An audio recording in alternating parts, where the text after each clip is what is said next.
에베소서 강의 43번째 시간입니다. 오늘 본문 말씀은 에베소서 6장 5절로 9절입니다. 같이 읽겠습니다.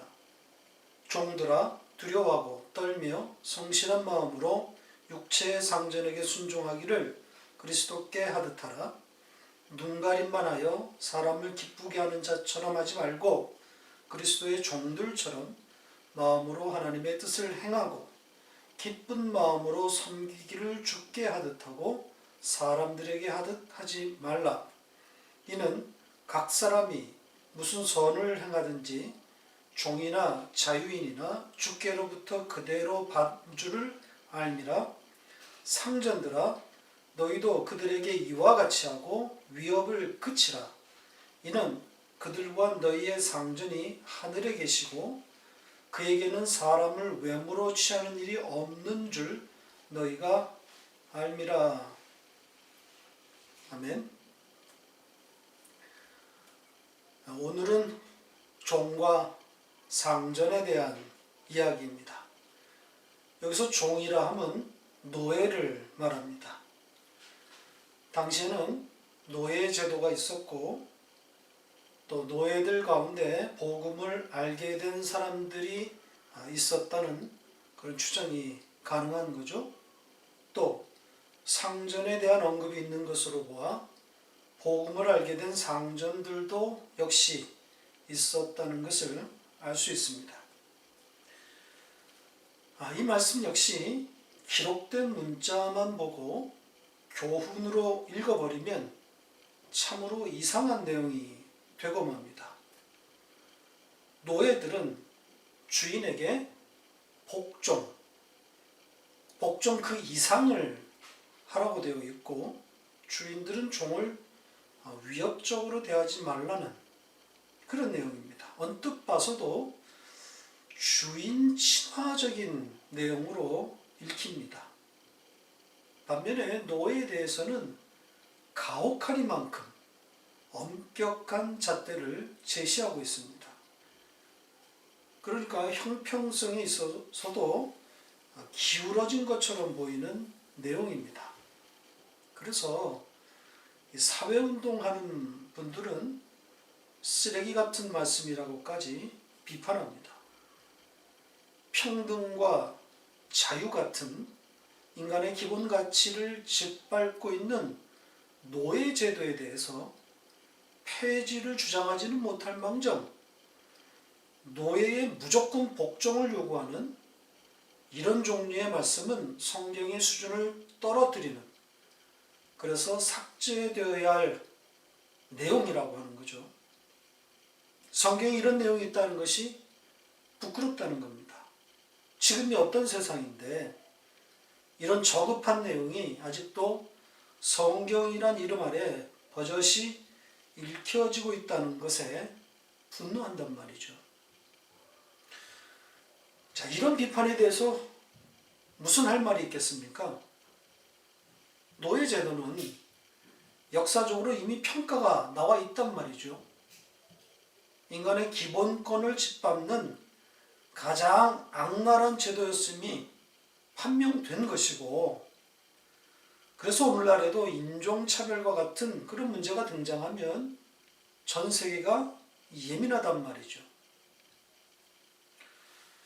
성경을 교훈으로 읽는 사람들, 이런 사람들의 일반적인 성향은 성경에는 모든 것에 대한 답이 있다고 생각합니다. 삶의 모든 지혜가 있다고 믿는 거죠. 전능한 하나님의 말씀이니까 그것을 적어 놓았으니까 모든 것에 대한 해답이 들어있을 것이라고 막연하게 믿고 있는 겁니다.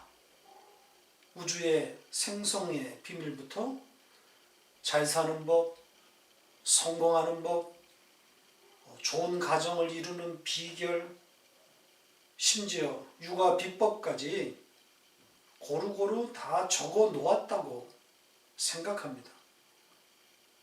아마 지금 이 시간에도 이런 종류의 교훈을 찾으려는 그런 노력들이 계속 진행되고 있을 겁니다. 그런 노력들에 힘을 쏟고 있을 겁니다. 그런데 문제는 그런 노력에 대한 결실은 없고 오히려 꼬여만 간다는 거죠. 현실과 동떨어진, 시대정신과 조류에 한참 뒤떨어진 전근대적이고 비상식적인 교훈을 만나기 때문입니다. 앞에서 나온 것처럼 아내는 남편을 머리로 알고 그 권위 아래 조아리라고 그렇게 가르칠 수 있겠습니까?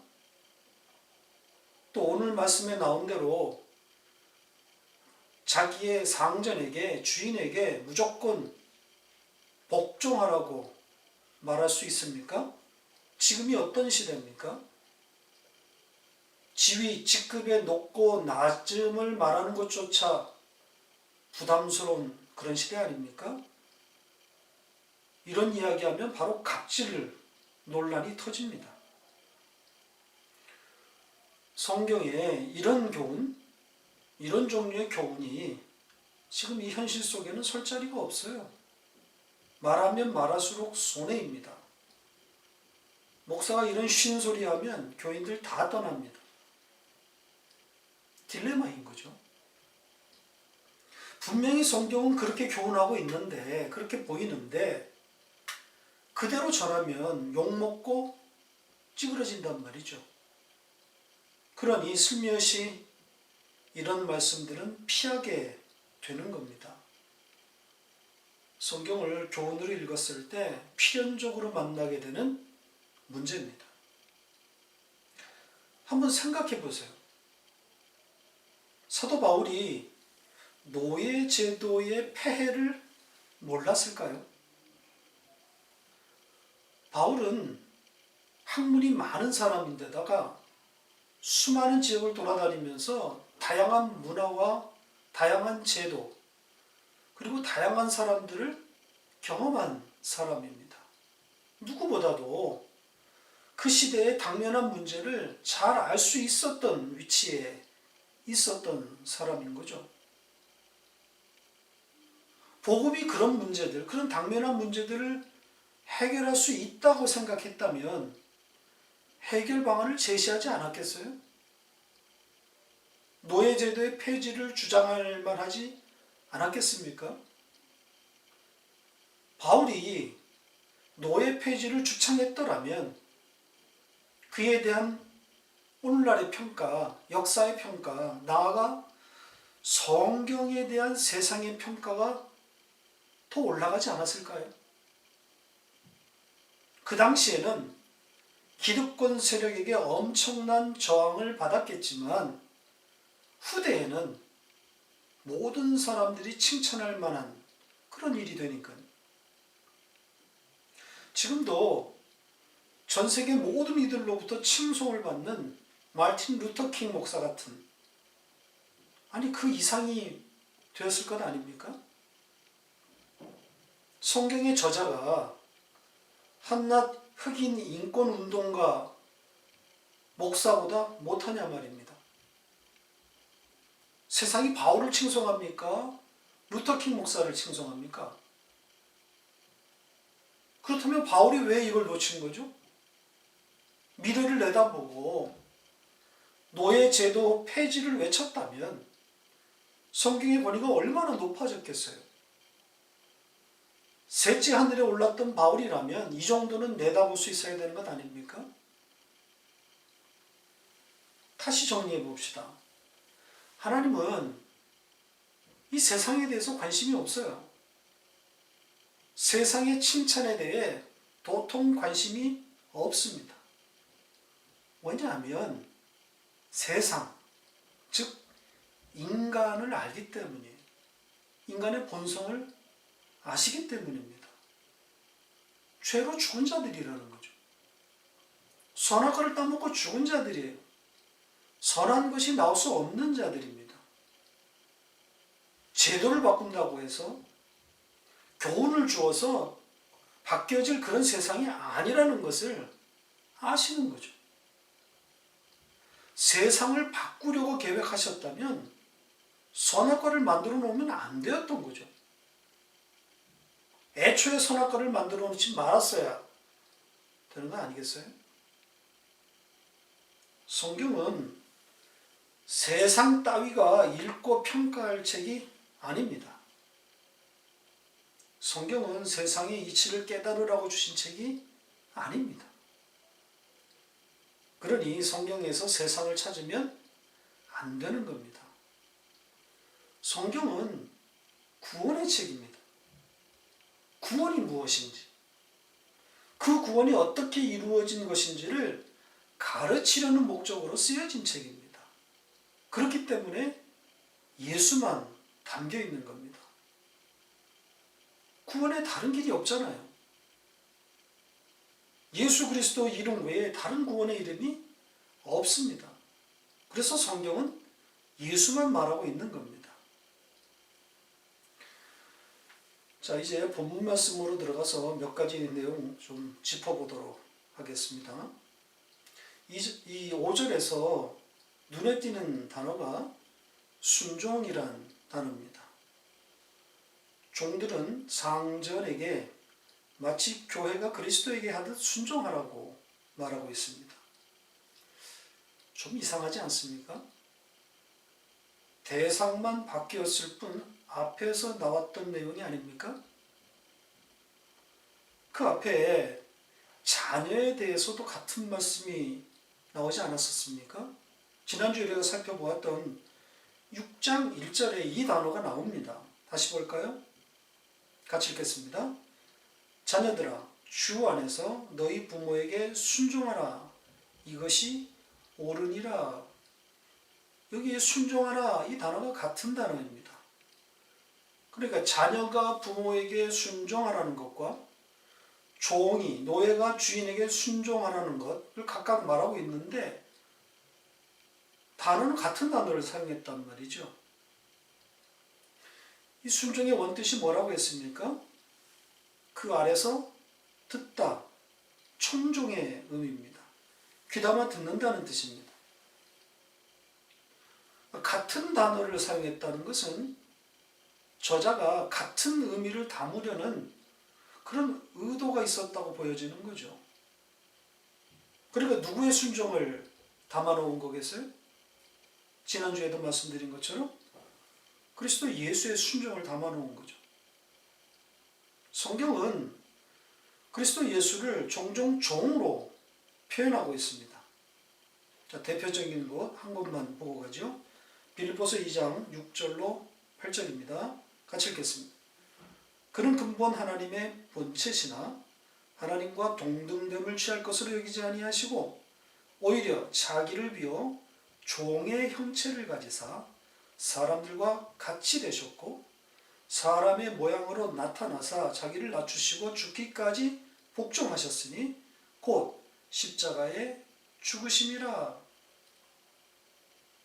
종으로 오신, 종이신 예수 그리스도의 순종을 이렇게 풀어 놓은 그런 내용입니다.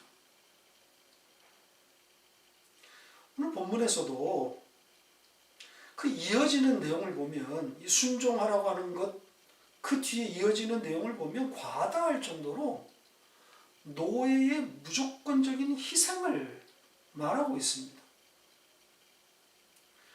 이 결론을 먼저 말씀드린 것이 됐는데, 자, 이어지는 내용들을 보면서 이것이 어떻게 그리스도의 종이신 그리스도의 순종을 담고 있는지 확인해 보도록 하겠습니다.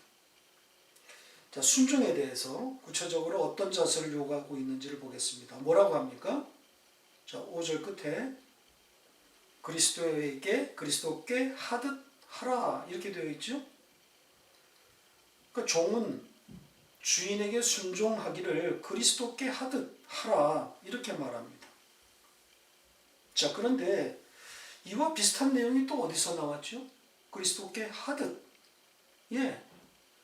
아내가 남편에게 복종하라고 하는 그 말씀이 있었죠. 5장 24절에 있는 내용입니다. 자, 다시 보겠습니다. 같이 읽겠습니다. 그러므로 교회가 그리스도에게 하듯 아내들도 범사에 자기 남편에게 복종할지니라.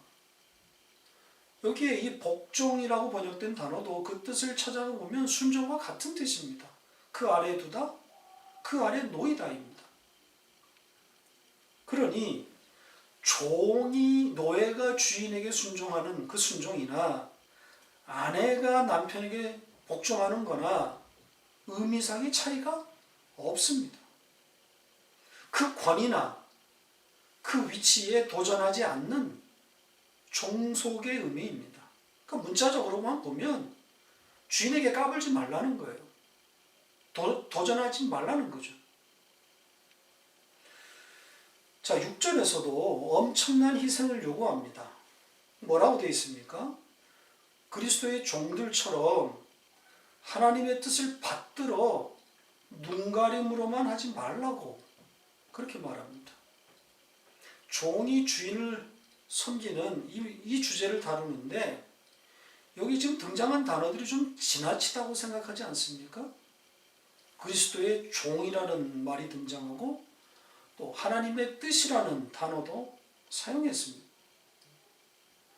노예 제도에서 노예가 주인에게 가져야 할 태도를 말하는데 이런 단어까지 사용할 필요가 있었을까요?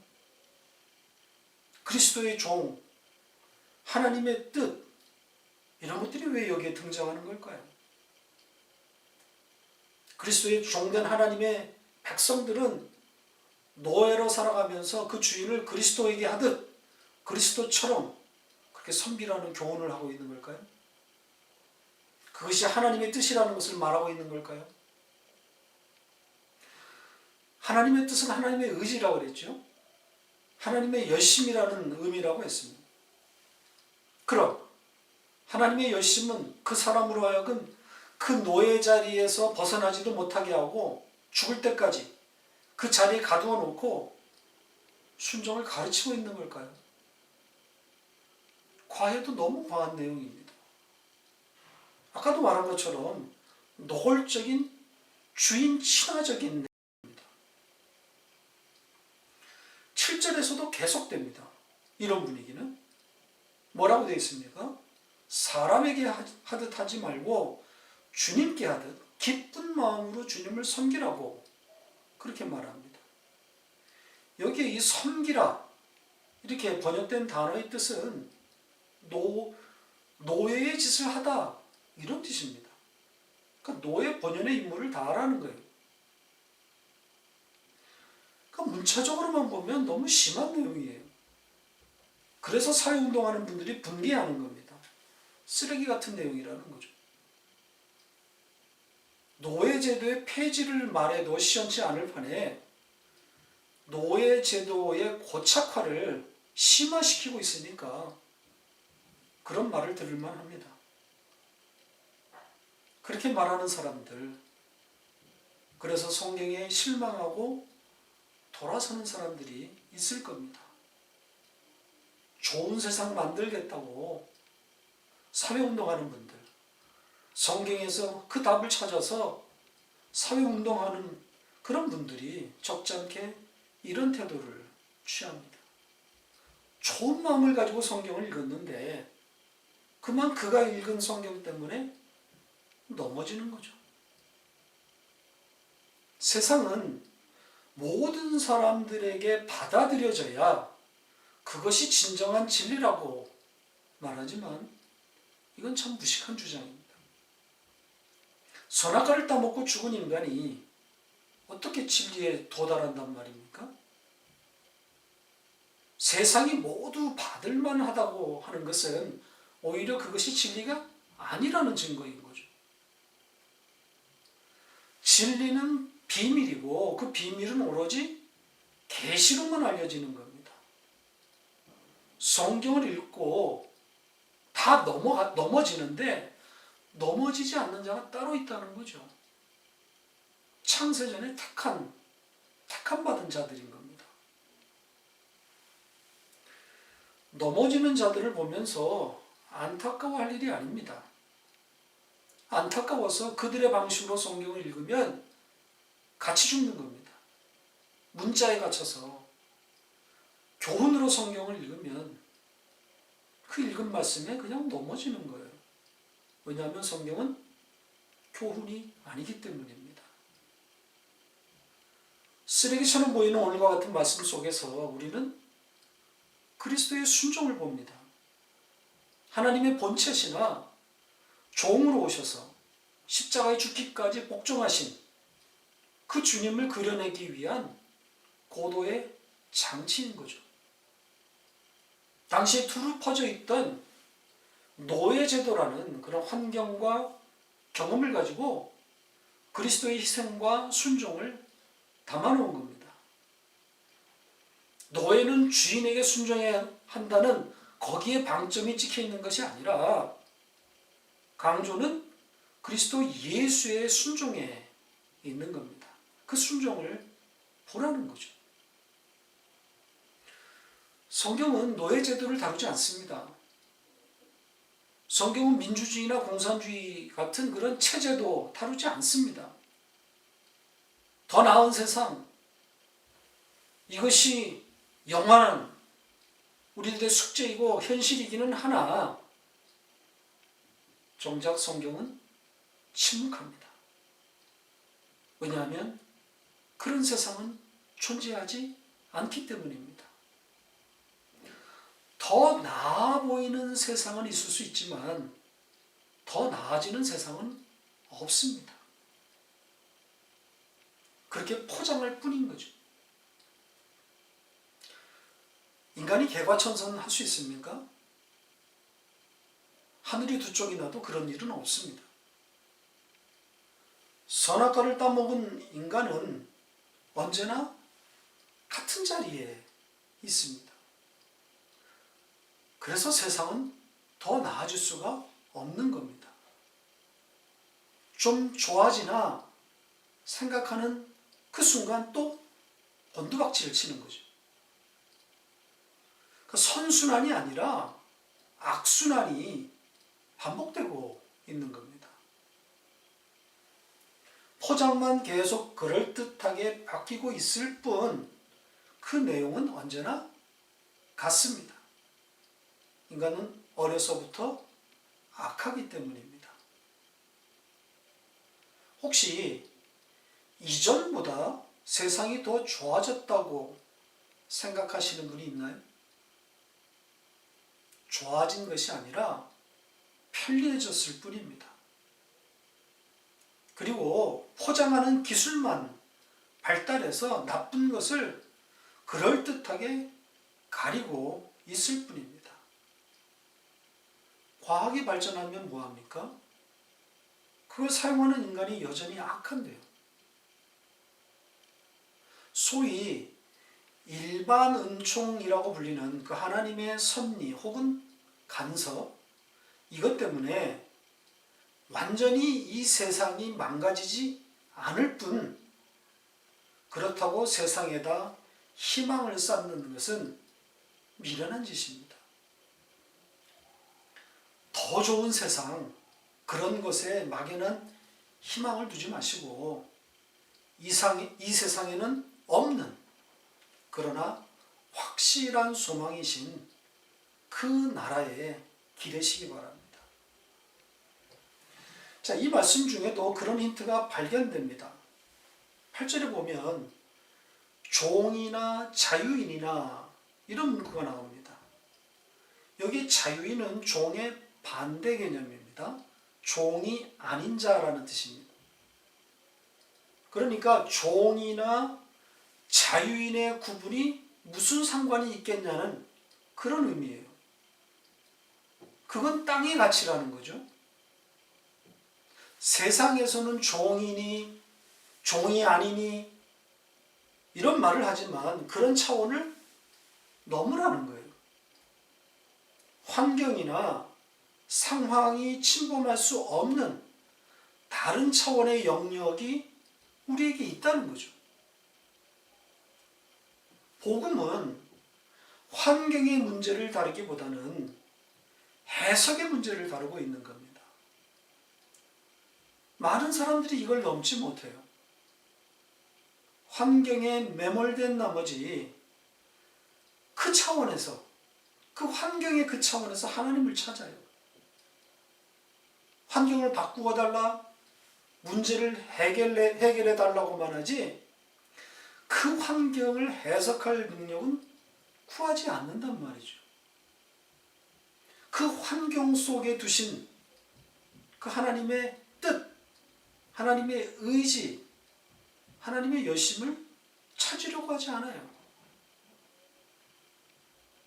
종이나 자유인이라고 하는 그 신분이나 위치가 중요한 것이 아니라 그 상황에서 배워야 할 것이 무엇인지에 관심을 가지라는 것 아니겠어요? 종교를 통해서 하나님을 통해서 신분의 상승이나 변화를 꾀하려고 하지 말고 그 환경이 나에게 주는 의미, 즉 하나님의 의지, 하나님의 열심을 바라볼 수 있어야 하는 겁니다.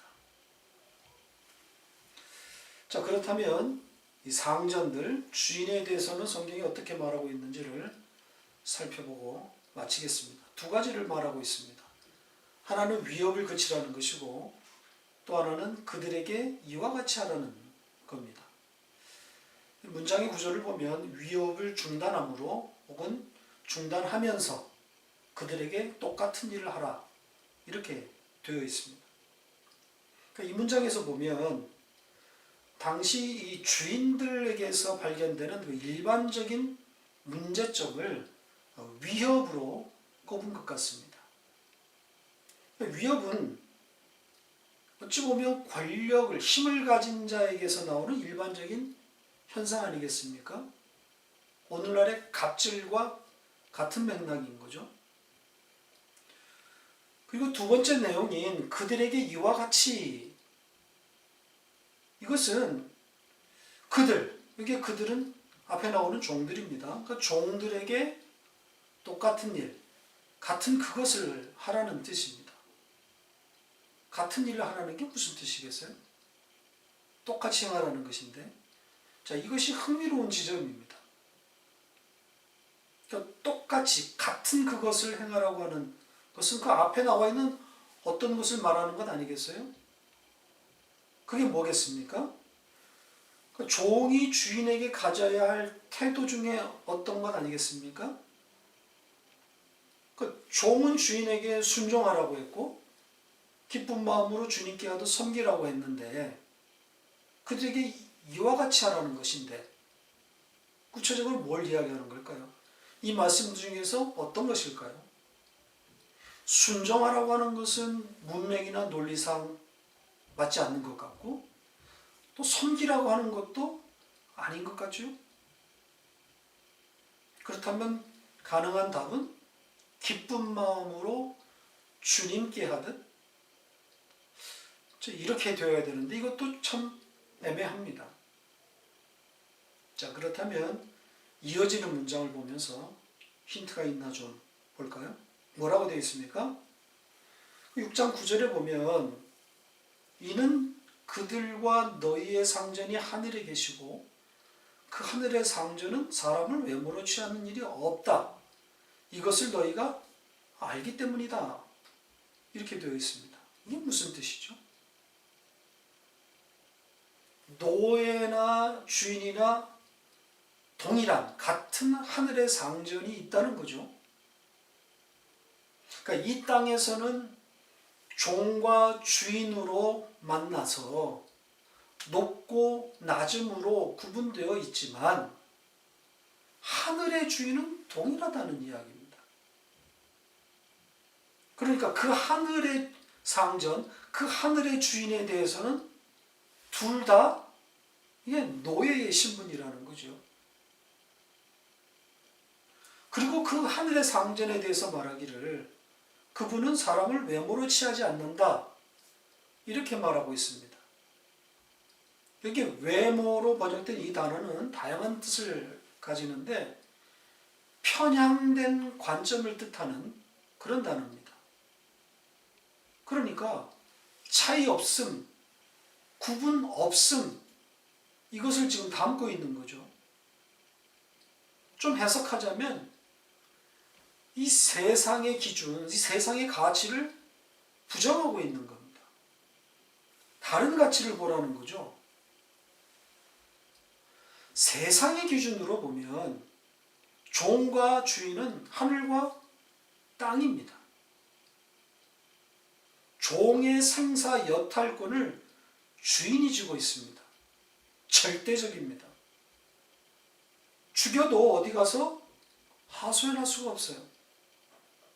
그 정도로 막강한 권력이 주인에게 주어져 있습니다. 그런 주인을 향해서 그 세상의 그 가치 기준을 무너뜨리라고 지금 요구하고 있는 겁니다. 그렇다고 종과 주인의 관계를 지금 즉시 단절하고 그 종들을 자유인으로 풀어주라고 그렇게 말하고 있지는 또 않아요.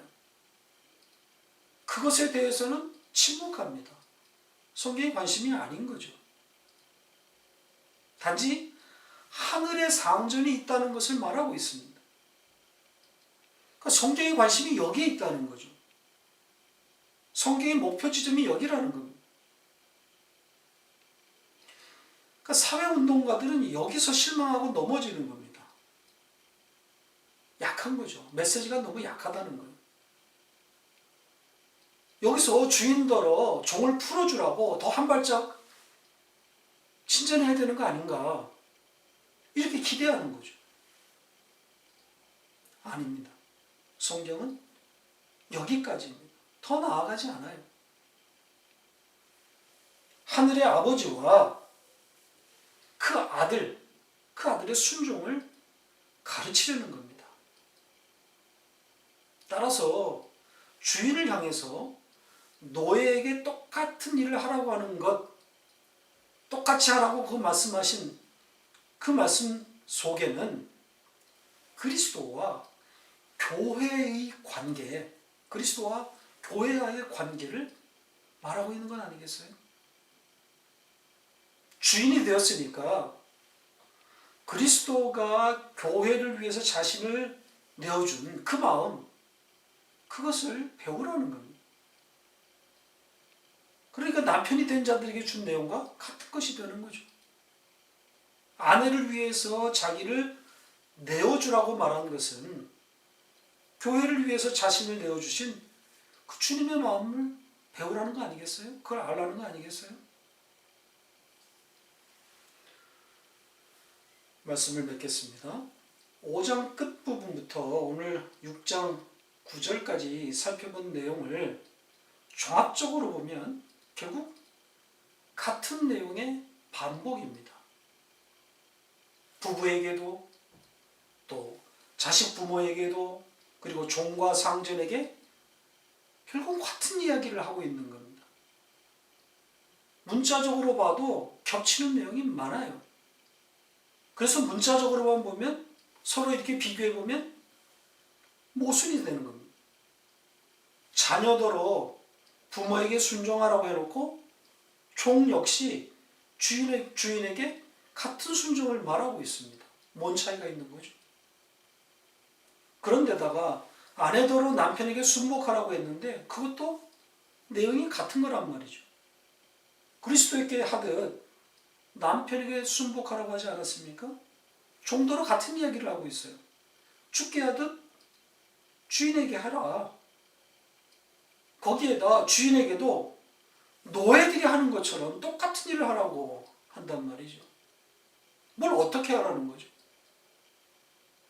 무슨 말을 하고 있는지 도무지 갈피를 잡을 수가 없습니다. 그래서 교훈이 아니라는 겁니다.